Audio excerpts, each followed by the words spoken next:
its name. I remember very clearly some years later getting a phone call from a family in Seabrook, Texas, and they said, Mr. Miller, can you please come and talk to us? Can you please tell us what to do? Our 13-year-old daughter's missing. And I went over to their house, and when I walked in their door, I still remember this like it was yesterday, I seen that look in their eyes of helplessness, of hopelessness, of fear. And I said, oh my God, that's what I had to look like for 17 months. And I don't know what happened, people, but I made a promise to God, Lord, at that moment I'd never leave the family alone if there's anything I could ever do. And I didn't know what to do. But I helped to put a flyer together and stuff, and we printed flyers and we got them out. And my mother called me a day and a half later crying. And she said, Mr. Miller, thank you. Somebody's seen that flyer. We got to leave. We went over there. We got our daughter home safe. I said, maybe there is something I can do. Still didn't really know what to do. We had a rash. If you go to the internet, we had a rash of missing girls, murdered girls. Some of them still not found. During that period of time, I followed every single case. I would go to the site where they was found to see if there was any similarities. Then Laura Smithers disappeared, which Laura Smithers was a huge national case. We got involved in that case, and that was 1997, and I actually helped form the Laura Recovery Center. And then when I was working with them, they asked me in 2000 what I was going to do with my horses. And I said, well, I love my horses. What do you want me to do with them? And they said, why don't you consider starting a mountain search and recovery organization that could be a resource to other search teams and law enforcement. And it's a good idea, and all my hillbilly friends, they jumped right on that, and we started out extremely successful. And I don't know if it was good news or bad news, but every month we would have our monthly meeting, and somebody would come and say, I don't have a horse. And well, the reason we called it equusearch was for equestrian. My whole goal was to start a mountain search and recovery team. Stay right in the Houston, Galveston area. Still have my construction company going. Do 2 or 3 searches a year, and I'd be making a small difference in a troubled world by helping out. We'd have people come to our meetings. I don't have a horse, but we belong to an ATV group. Man, we'd sure like to join us. Kind of what a neat resource. Somebody would come and say, you know what, I'm a pilot, I got my own airplane, my own helicopter, you ever need me. Somebody would come and say, you know what, I'm a certified diver, I got a boat. One thing led to another, to another, to another. We haven't done them 2 or 3 searches a year. I think now we're on like 2,080 something. Right now we actually got 2 searches going on in Houston right this minute as I'm speaking. I didn't stay right in the greater Houston area. We've been in 38 states, and we've been in 10 different countries. We still use the horses. We use more ATVs than we do horses. We use a tremendous amount of ground searchers. Our drone airplane and software stuff that we're using now with the drone airplane is every law enforcement in the country wants it now, and we're working with them to have it. Our boats and our sonar equipment, our ground penetration units, and as of today's date, equusearch has actually recovered ourselves, not just accidentally found the remains of 268 deceased victims. I'm not bragging, I'm not a bragger, by no means, but I'm going to say this, at least 80 of them would have never been found. We'd never start a search without a prayer. And I think God has put us in the right place at the right time, many times. I can't do this by myself. I can tell you that. All I had was an idea and a promise that I would never leave a family alone. And you know, people, I didn't even want to do that. Because I would go out, I'd build a cross out there where Laura's body was found. May get choked up again. And I walked up that cross several times and I said, Laura, I cannot come out here anymore. Please do not hate your daddy. I said, but I have to say goodbye. I have to put my life back together. I remember walking away and over my left shoulder I'd hear this little voice say, Dad, don't quit, please don't quit. I said, damn you, Laura. I said, damn you. But I didn't know what it meant. I think I do now. I've been on a couple cases where I threw in the towel, there was nothing left to do, and I went home and everything. I heard a little voice, said, Dad, don't quit. One of them, a little 13-year-old black girl that disappeared. I had nothing else to go on. I heard that little voice, went back out the next day, and we found a little tiki bug's body. I'll tell you how God and the Lord works. In my life, I was actually doing a search in the Mississippi River for Brian Reed, which is Ed Reed's brother. Ed, of course, played for Baltimore Ravens, NFL Defensive Player of the Year. And they called us over there in the Mississippi River, which is very unforgiving. On the very first day, we located Brian's body caught up in a bunch of debris. And we sent the divers down, and the divers came up, and they said, we can't find him, we can't find him. We sonared some more, and Brian's body was gone. The divers broke him loose in the Mississippi River current. Got him. We searched 4 more days. And I'll never ever forget this Monday night, the sheriff came to us. There was 4 of us over there in my motorhome with a boat and sonar. The sheriff took us to dinner, and he says, Mr. Miller, he said, you know, guys won't be out of call of duty.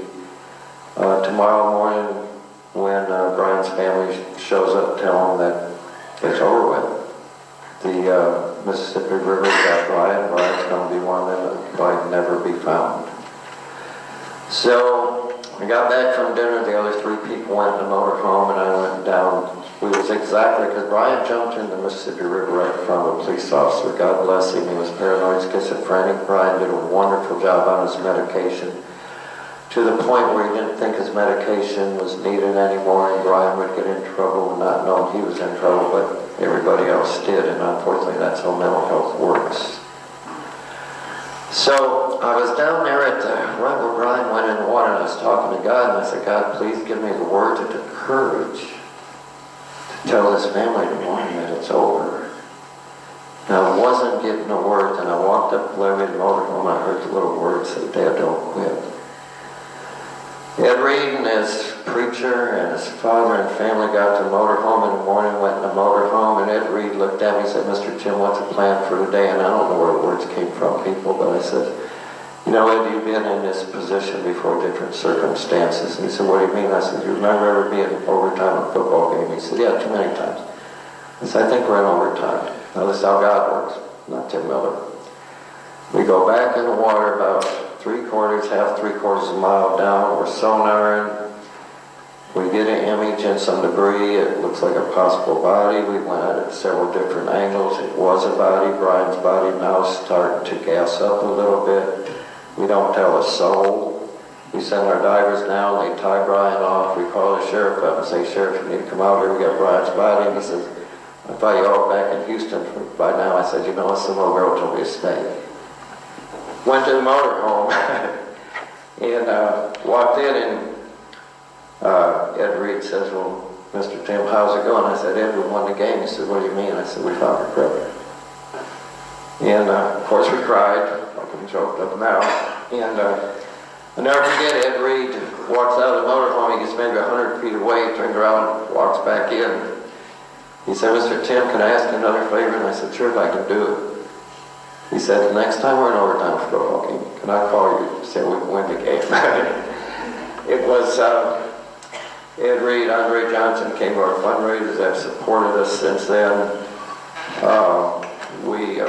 Many of these cases, we never give up. I went to Reuben 9 times on Nellie Holloway search. Many searches we've been on 4 or 5 times and located the victim. We get called by law enforcement around the country. We get called by the FBI, the Texas Rangers, Oklahoma State Bureau of Investigations, the Attorney General's office in Ohio. But when a family calls us, we never tell them that we're going to come and help them on their search. We let families know it's up to you to call the investigators, let them know you reached out to us. And then when we talk to law enforcement, we'll let them know the resources we got, and if our resources can be an asset to their search efforts, And again, we've never asked a family for 10 cents. We've never asked law enforcement to reimburse us. I don't know if we said it before, but families have tried to hire us. And we let the families know that no, you've already paid the ultimate cost. You've got a missing loved one. Many law enforcement agencies, for one reason or another, are still pretty territorial. Maybe there's an ego involved, maybe there's a deal involved where they feel if they get outsiders in there in the community, they think they're not capable of doing their work. Once we work with law enforcement, normally they'll call us the next time they have a case. We got to understand that every law enforcement agency in America right now is underfunded. Not enough manpower. When there is a missing person case, guess what? These guys are doing the investigation work. They're interviewing people. They're trying to get cell phone records. They're trying to get surveillance pictures. They're trying to get different things, and really don't have the manpower to be out there doing the search. And so we're hope to become and have become with hundreds of law enforcement agencies kind of a partner in working about actually out there doing the work, organizing the search. And our belief is everybody working together for the same reason. There's a pretty good chance we might get the right results. And we've been successful many, many times over. I'm not going to say we're the experts. By no means. I don't think there is an expert in this field. Because if we use experts, if you look at our website, we still have way too many that are still missing. And unfortunately, some of them probably are never ever going to be found. There's many families that's not going to have the opportunity that I've had to go through that long, painful grieving process, get into somewhat of a healing process. And we've made a difference because it's people that care. I could not have done this by myself. With all the volunteers and the members that came in the different places that we went, the new resources that we've generated, that now we can go into just about any town and we've got resources not far away.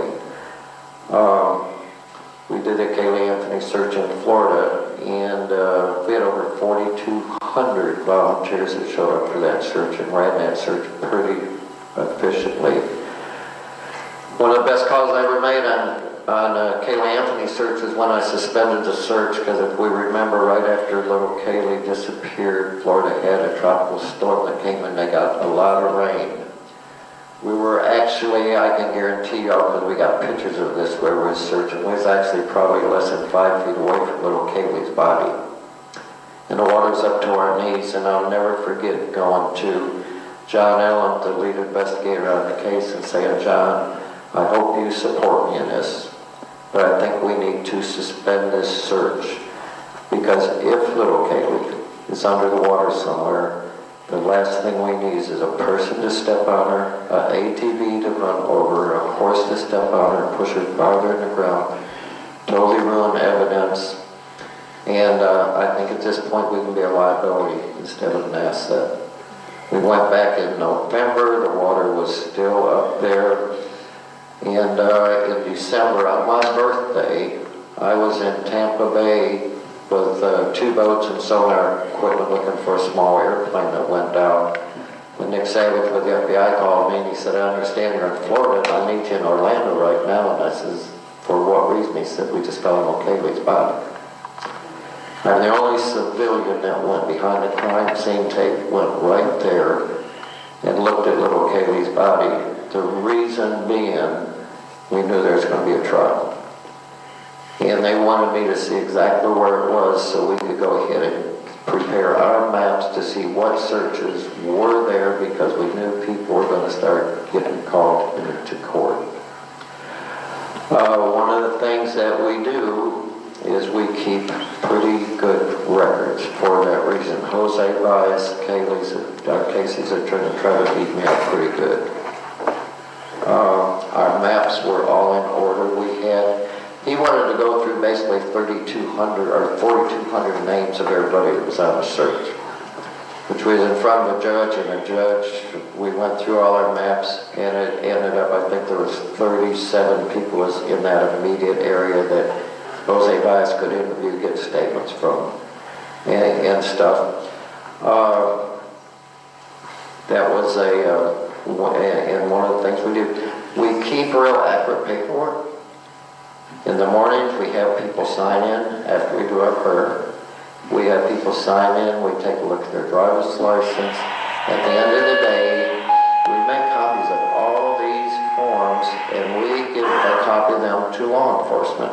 And the reason being that there have been times, and we encourage law enforcement to look at every one of these forms and every one of these names, and if there's any question, run a name.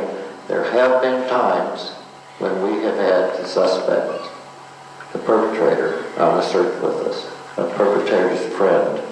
In College Station, Texas, we had him. When we go into a town, as we did down here on Anaya, we get local people that know the area to help us. We actually had a guy up there, and a little 9-year-old girl that disappeared, and it was a tremendous help. He helped map us out. He knew everything that was going on. He knew he stayed late at night, doing the mapping for the next day. He knew every place we searched, where we was going to search. Guess what he did, people? He was a perpetrator. He took the body, put it back to a spot we'd already searched. So the reason that we want to keep good paperwork is for you people to know who's out there. If you see a red flag, somebody's not there that probably shouldn't be there for one reason or another. We work with you extremely closely. We do a lot of training. We've got a lot of equipment. Unfortunately, one of the struggles we're running into today is we're losing members instead of gaining. And the reason for that unfortunately, is because younger people are not wanting to do anything. We have a whole new generation.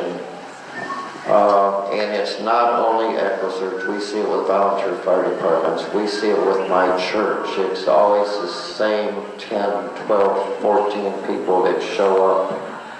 And I know we was doing a search one time, and we added up everybody that was there and divided their age, and it came out like 61 or 62 years old. You know, we're old enough to probably be in a nursing home instead out there searching, but we're we're living in a whole new world than we used to live in. I don't know if you all have seen it in law enforcement. We're getting calls on far more missing person cases, far more suicides. Mental illness is a huge problem in America. Drug addiction, suicide. There's far more violent crimes. There's far more domestic violence going on today. And I'm saying we live in a country that we're in trouble. We're in trouble today.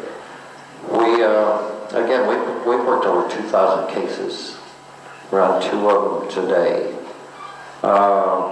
It's strange. I was in a motel last night, and a lady that works in housekeeping comes up to me and tells me a story about a friend of hers in Michigan. Its daughter's been missing for years and years. No matter where we go anymore, somebody has a story, and they're normally not happy stories. I didn't choose equusearch people. I had some dreams and I had some goals, and God had some different plans for Tim Miller. I'm not going to say I liked him. I fought him. I heard that little voice. I've done my best to keep that promise that I would never leave a family alone if there's anything we could ever do. And it's been a struggle. Alabama is no different than any other state. And you know what? There's nobody exempt on what's going on.